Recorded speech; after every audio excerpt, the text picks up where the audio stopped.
Hello everyone, welcome back to our YouTube channel the Kalakar classes. आज की इस class के अंदर आपसे स्टूडेंट का सेट नंबर 2 का कुछ क्वेश्चन हमारे बच गए थे। जैसे कि हमारे 3 मार्क्स वाले क्वेश्चन बच गए थे, 5 और हमारे 6 मार्क्स वाले हमारे क्वेश्चन बच गए थे। आज की इस क्लास के अंदर मैं आपको कंप्लीट कराने वाला हूँ। जैसे कि आपको वीडियो के फर्स्ट पार्ट के अंदर आपसे स्टूडेंट को मैंने सारे इंपोर्टेंट एमसी क्वेश्चन हो गए, आपके 2 मार्क्स वाले क्वेश्चन और 3 मार्क्स वाले क्वेश्चन, एक या दो क्वेश्चन मैंने कराए थे। और आपको मैंने बोल दिया था कि ये वाला जो क्वेश्चन पेपर आपको मैं जो करा रहा हूँ वेरी वेरी मोस्ट इंपोर्टेंट है। क्योंकि इसके अंदर में सारे सारे क्वेश्चन आपके वेरी वेरी मोस्ट इंपोर्टेंट है, प्रीवियस ईयर में आए हुए हैं और बार बार रिपीटेड होते हैं। इसलिए आपसे स्टूडेंट को मैं ये वाला क्वेश्चन पेपर करा रहा हूँ।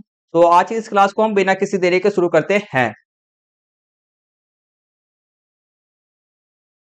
चलो क्वेश्चन पेपर दिखाता हूँ। ये रहा क्वेश्चन पेपर। क्वेश्चन पेपर में हमने जो स्टार्ट लास्ट कर लिया था क्वेश्चन, तो हमारा 8 तक क्वेश्चन हमने कंप्लीट कर लिया था। हम क्वेश्चन को स्टार्ट करने जा रहे हैं, 9th क्वेश्चन से हम स्टार्ट करेंगे। क्वेश्चन नंबर 9 हमारा है कि दिग्रोम क्या है, वह कहाँ पाए जाते हैं और एवं उनके कार्य क्या होते हैं, हमारे को बताना है। ठीक, तो चलो करते हैं।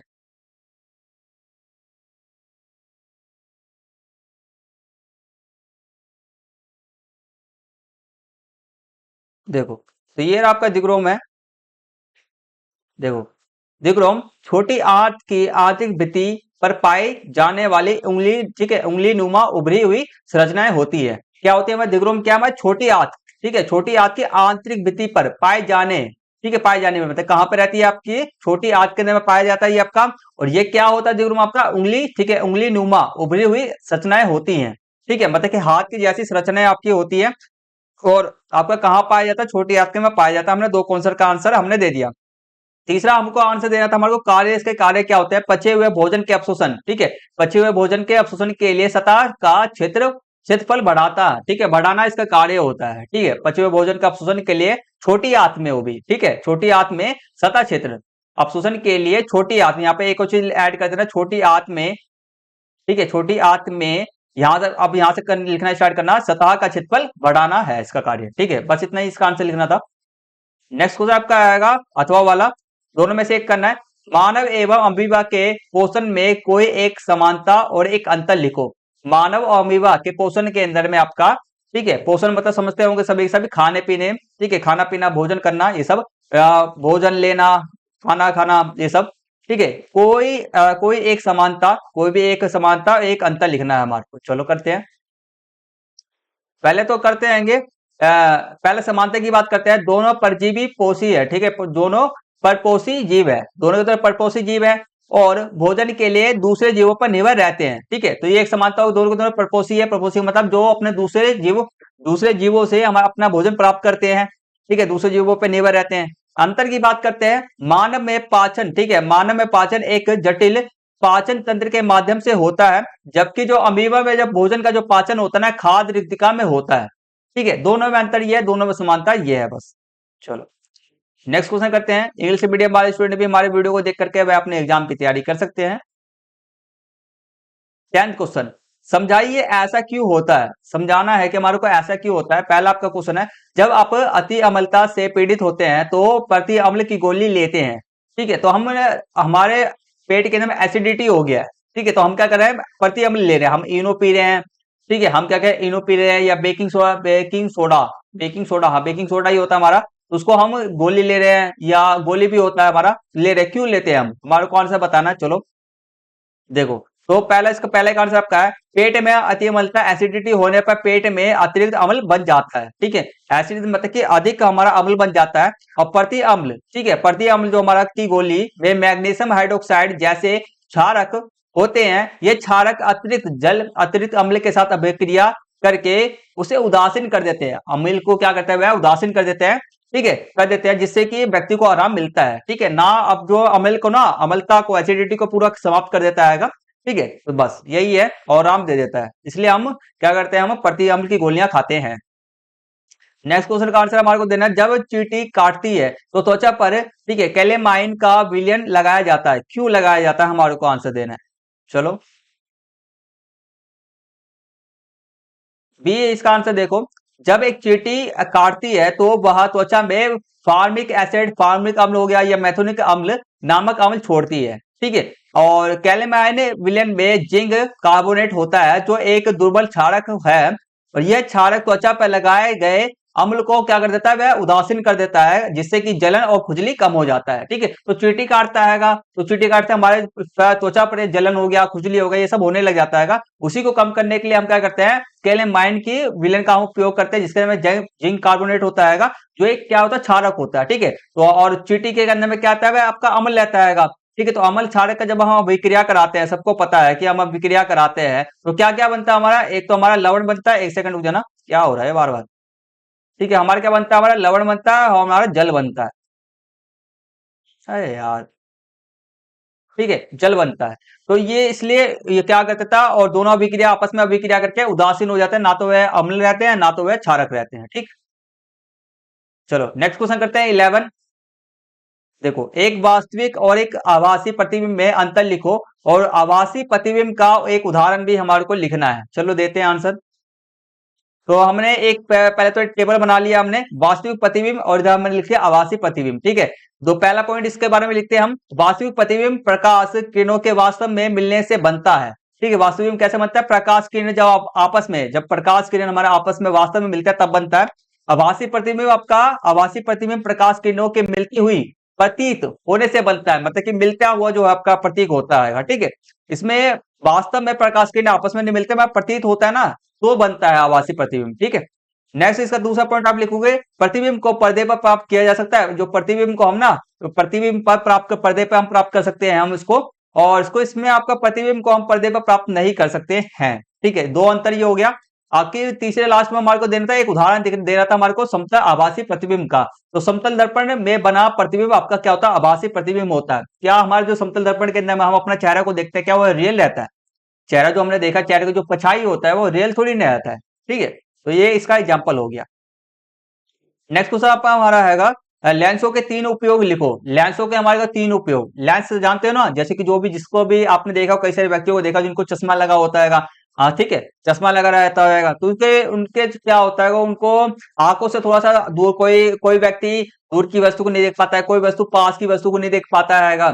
ठीक है, तो इसलिए उनको चश्मा लगता है। कोई दोनों ही, किसी व्यक्ति के तो दोनों ही चीजें खराब होती है, दूर की वस्तु भी नहीं देख पाता है, ना वह पास की वस्तु को देख पाता है, तो दोनों ही चीज क्या खराब होता है, तो इसलिए लेंस का यूज किया जाता है। और भी चीजों में लेंस का यूज किया जाता है, जैसे कि आपको मैं एग्जांपल, जैसे कि पहला हमारा होगा चश्मे, दृष्टि दोषों। ठीक है, दृष्टि दोषों मतलब आंख से रिलेटेड में कोई भी आपका दोष है, कमी है आप में, को ठीक करने के लिए चश्मों में लेंस का उपयोग किया जाता है। पहला ये हो गया, तीन लिखना है हमारे टोटल। ठीक है, दूसरा हमारा आएगा कैमरे। कैमरे में आपका, कैमरे जो जैसे कि फोन के कैमरे के अंदर में क्या होता है, लेंस यूज किया जाता है। ठीक है, तो वस्तुओं की छवियों या छवियां बनाने, मतलब इमेज बनाने और रिकॉर्ड करने के लिए कैमरे में लेंस का उपयोग किया जाता है। तीसरा आप लिखोगे सूक्ष्मदर्शी। ठीक है, माइक्रोस्कोप आपने देखा ही होगा, आपने साइंस लैब वाले सर ने आपको दिखाया होगा माइक्रोस्कोप। ठीक है, तो छोटी वस्तु को बड़ा करके देखने के लिए सूक्ष्मदर्शी में सूक्ष्मदर्शी का उपयोग ठीक है होता है। चलो नेक्स्ट हमारा खंड, ये हमारा 3 नंबर वाले सारे क्वेश्चन हमारे कंप्लीट हो जाते हैं यहाँ पर। अब हमारा जो नेक्स्ट खंड स्टार्ट होने जा रहा है, हमारा खंड गा स्टार्ट होने जा रहा है, जिसमें सारे सारे आपके 12 से लेके आपके 15 तक क्वेश्चन, आपके सारे टोटल कितने क्वेश्चन हो गए, आपके 4 क्वेश्चन हो गए, और सारे सारे आपके 6 मार्क्स वाले सारे क्वेश्चन हैं। ठीक है, चलो करते हैं। फर्स्ट क्वेश्चन आपके सामने हैगा 12th, निम्नलिखित परिवर्तनों को भौतिक और रासायनिक परिवर्तन के रूप में हमारे को वर्गीकृत करना है। ठीक है, ये जो लिखा पड़ा है ना, इसको छोड़ देना, ये गलत भी हो सकता है। ठीक है, तो पहले करते हैं हमारे मतलब कि कौन सा परिवर्तन जो हमारा आएगा, भौतिक है रासायनिक है, वो हमारे को बता रहा है, आप समझ गए होंगे। लकड़ी का काटना क्या हमारा भौतिक है रासायनिक है? भौतिक है। क्यों? क्योंकि आपका कोई नया पदार्थ का निर्माण हुआ ही नहीं, लकड़ी था फिर से लकड़ी बना, लकड़ी का लकड़ी है, कोई नया पदार्थ तो बना ही नहीं। दूसरा आपका खाद का बनना, खाद का बनना एक रासायनिक परिवर्तन है। क्या है रासायनिक परिवर्तन? क्यों? क्योंकि इसमें रसायन, क्यों? क्योंकि इसमें नया पदार्थ आपका बनते हैं, नया पदार्थ बनता है। क्यों? और खाद कैसे बनता है आपका? सड़े गले पदार्थ हो गया हमारा, जैसे कि पेड़ पौधे हो गए। ठीक है, पेड़ पौधे हो गए, जानवर हो गया। ठीक है, इन सब से हमारा गोबर हो गया, इन सब से हमारा क्या बनता है? खाद बनता है। ठीक है, तो पहले क्या रहता है? गोबर रहता है, गोबर से क्या बन गया? एक काला पदार्थ बन जाता है वह, तो नया पदार्थ उसको हम कहते हैं। नेक्स्ट आपका लोहे में जंग लगना। हाँ, ये क्या है हमारा? रासायनिक परिवर्तन है। क्यों है? क्योंकि लोहे के अंदर में क्या लग गया? जंग लग गया। किससे अभिक्रिया किया इसने? हमारा ऑक्सीजन हो रहा, हमारा ऑक्सीजन हो गया, जल से हमारा अभिक्रिया करके एक नया पदार्थ बनाया हमारा। ठीक है, तो इसलिए नेक्स्ट आपका बगल, बर्फ का पिघलना। बर्फ का पिघलना, देखो बर्फ कैसे बनता है? पानी से। और पानी कैसे बनता है हमारा? और पानी से अब बर्फ बनता है। हमारा बर्फ से पानी बना, तो पानी से हमारा क्या बनेगा, बर्फ बनेगा, तो दोनों में कोई अंतर नहीं हुआ, तो ये आपका भौतिक हो गया। दही का जमना, दही का जमना हमारा क्या है, रासायनिक परिवर्तन है। क्या हमारा रासायनिक परिवर्तन है, क्योंकि दही कैसे जमाएंगे, हम दूध लेते हैं, दूध को हम जमा देते हैं तभी तो हमारा दही बनता है। तो एक नया पदार्थ बना ना, पहले जैसे दूध का दूध तो नहीं रहा, ठीक है, जैसे कि मैं बोलता हूँ दूध को हमने उबाल दिया, क्या वह अलग पदार्थ बन गया, क्या बताओ, हमने खाली दूध को उबाला ही है ना, तो कोई चेंजेस तो नहीं आया, तो ये भौतिक परिवर्तन होगा दूध उबालना, और दही बन गया तो रासायनिक परिवर्तन है। नेक्स्ट आपका है कागज जलाना।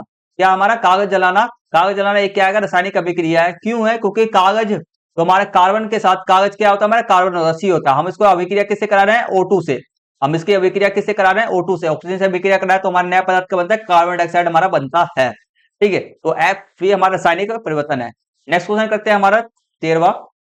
आपने स्कूटर और मोटरसाइकिल पर एक यंत्र लगा हुआ देखा होगा, हाँ देखा है, देखते कौन सा यंत्र है वैसे। इस प्रकार, ठीक है, इस प्रकार कारों, बसों, अन्य वाहनों के डैशबोर्डों पर मीटर देखे जा सकते हैं, हाँ देखे जाते हैं, वहां पर मीटर सब होता है, आपने देखा होगा। इनमें से किसी एक यंत्र के कोने पर किलोमीटर लिखा होता है, जिसे हम क्या कहते हैं, चाल मापी कहते हैं। ठीक है, जिसको हम क्या कहते हैं, चाल मापी कहते हैं। ठीक है, कोने पे क्या होता है, कोने पर आपका किलोमीटर लिखा पड़ा था, कितने किलोमीटर हुआ, गाड़ी चला है नहीं चलाएगा, तो उसको हम क्या कहते हैं, चाल मापी कहते हैं। देखो इस पे किलोमीटर, किलोमीटर लिखा पड़ा, मतलब कितने एक किसी ऐसे लिखा पड़ा है, ऐसे बना रहता है ना, 20 पे चल रहा है, 30 पे, 20 पे, 40 पे, 60 पे, 80 पे, इसने आपने देखा ही होगा मीटर पे। तो ये सब इसको हम क्या कहते हैं, चाल मापी कहते हैं, मतलब कि स्पीडोमीटर, इसको इंग्लिश में तो स्पीडोमीटर कहते हैं। ठीक, चलो क्वेश्चन का आंसर देते हैं।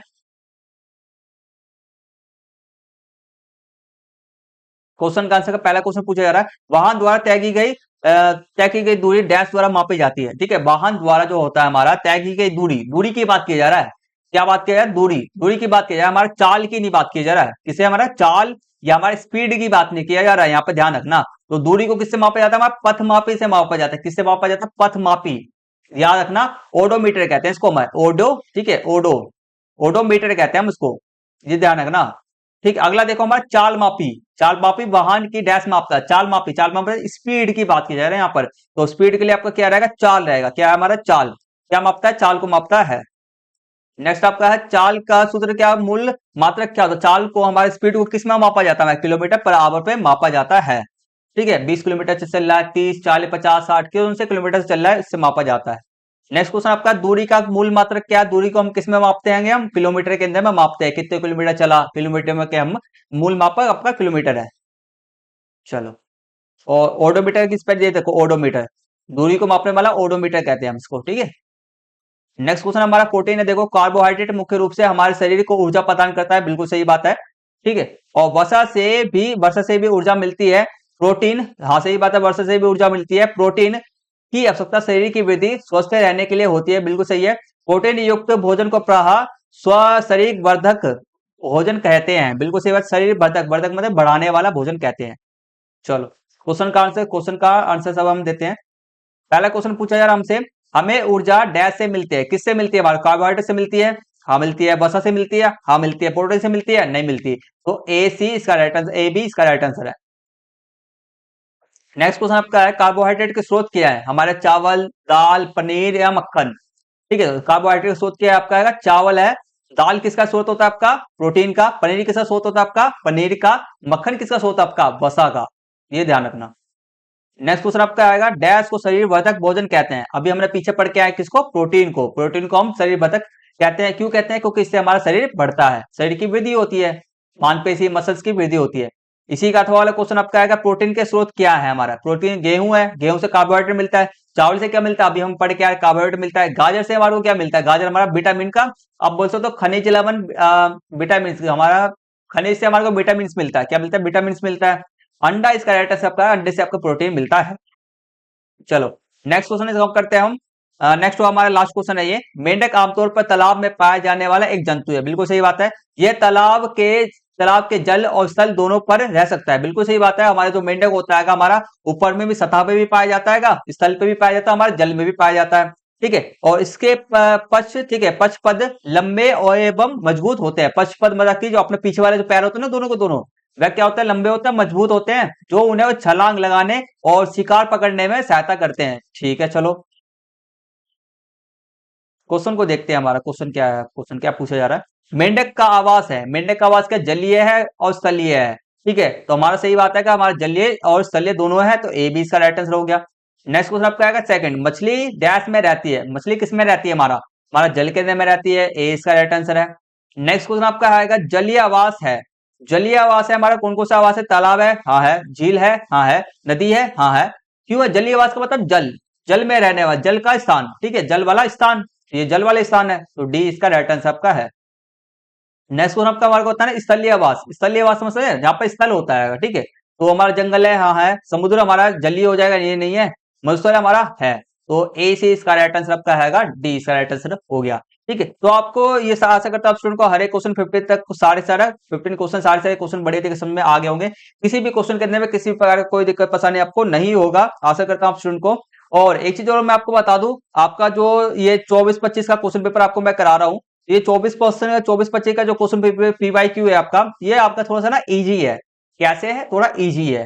ठीक है, इस साल का जो क्वेश्चन पेपर आपने इससे पहले का जो क्वेश्चन पेपर है ना आपका, वह उसको देखना, क्वेश्चन पेपर 1 का जो मैंने बनाया था, क्वेश्चन पेपर 1 का वीडियो मैंने बनाया है, उसको देखना है एक बार। इससे ना थोड़ा सा ना क्वेश्चन पेपर 1 जो आपका है ना, जो अभी सीबीएसई वालों ने अपने डीओई की वेबसाइट पर अपलोड करा है, वो थोड़ा सा वो होता है डिफिकल्ट है, थोड़ा सा डिफिकल्टी लेवल जो है ना, मुश्किल का जो लेवल है थोड़ा सा बढ़ा दिया है उसमें अंदर में। तो अब मुझे लग रहा है जहां भी आपका ना जो ये वाला क्वेश्चन पेपर जो आपको मैं करा रहा हूँ ना, तो ये थोड़ा सा इजी था, प्रीवियस ईयर का था, इजी दिया गया, मैंने देखा, मैंने समझा, बाकी उसमें थोड़ा सा मुश्किल दिया गया है। तो उसी चीज पर इसलिए मैं आपको ना क्या कर रहा हूँ, मैं आपको इजी और डिफिकल्ट दोनों पेपर दिखा रहा हूँ, जिससे कि आप सच्चाई से अवरुद्ध रहो कि हमारा पेपर ऐसे भी आएगा, जरूरी नहीं है कि ऐसा ही क्वेश्चन पेपर आपका आएगा। ठीक है, समझ रहे हो मेरी बात को, मैं आपको ना कठिन से कठिन परिस्थिति में भी सक्षम बनाने के लिए आपको सक्षम बन सको, इसलिए आपको मैं करा रहा हूँ। बाकी इंग्लिश मीडियम वाले बच्चे ये देख लो अपना क्वेश्चन का जो था, ठीक है, तो इसलिए दोनों क्वेश्चन में क्वेश्चन पेपर 1 को जरूर देख लेना, ताकि आपको सच्चाई से पता चल जाए कि क्वेश्चन पेपर 1 के अंदर में कैसे कैसे क्वेश्चन है। ठीक है, क्वेश्चन पेपर का वीडियो आपका पीडीएफ चाहिए तो हमारे टेलीग्राम ग्रुप को ज्वाइन कर लेना, आपको मिल जाएगा। तो आज इस क्लास को हम यहीं पे फिनिश करते आएंगे, हम ज्यादा बात नहीं करेंगे। अब हमारा जो नेक्स्ट वीडियो जल्दी से आने वाला है, वीडियो का सेकंड पार्ट, सेकंड पार्ट नहीं, सेकंड पार्ट ही था ये, वीडियो का सेट पेपर 3 हमारा आने वाला, मतलब कि क्वेश्चन पेपर संख्या हमारा 3 आने वाला आएगा। ठीक है, तो आपको मैं लास्ट में ये बोलना चाहता हूँ, आज इस वाली वीडियो को हम यहीं पे फिनिश करते हैं। आपसे स्टूडेंट को ये वीडियो पसंद आया हो, ठीक है, आपसे स्टूडेंट को पसंद आया, इससे नॉलेज मिला हो, आपके एग्जाम के अंदर में तैयारी के अंदर में आपको बहुत ज्यादा हेल्प कर रहा हो, तो प्लीज प्लीज हमारे इस वाली वीडियो को लाइक जरूर करना। ठीक, और आपसे स्टूडेंट हमारे से जुड़ जाइए, क्योंकि मैं आपके लिए इंपॉर्टेंट वीडियो बना के देते रहता हूँ, इसलिए आपसे स्टूडेंट हमारे यूट्यूब चैनल को सब्सक्राइब करना, बेल आइकन बटन को ऑन पे सेट कर लेना, ताकि हमारे वीडियो का ताकि आपको वीडियो को नोटिफिकेशन टाइम टू टाइम मिलते रहे। इस वाली वीडियो को अपने दोस्तों के साथ शेयर भी कर देना, कमेंट करना मत भूलना, एक रेड हार्ट कमेंट कर देना, क्योंकि आपके लिए मैं हेल्प करा होगा, तो रेड हार्ट कमेंट कर देना। मिलते जल्दी से हम नेक्स्ट वीडियो के अंदर में जल्दी से मिलेंगे, तब तक लिए टेक केयर, टेक बाय, जय हिंद, जय भारत, और लास्ट में थैंक यू फॉर वॉचिंग। आपसे स्टूडेंट हमारी वीडियो को शुरू से एंड देखा।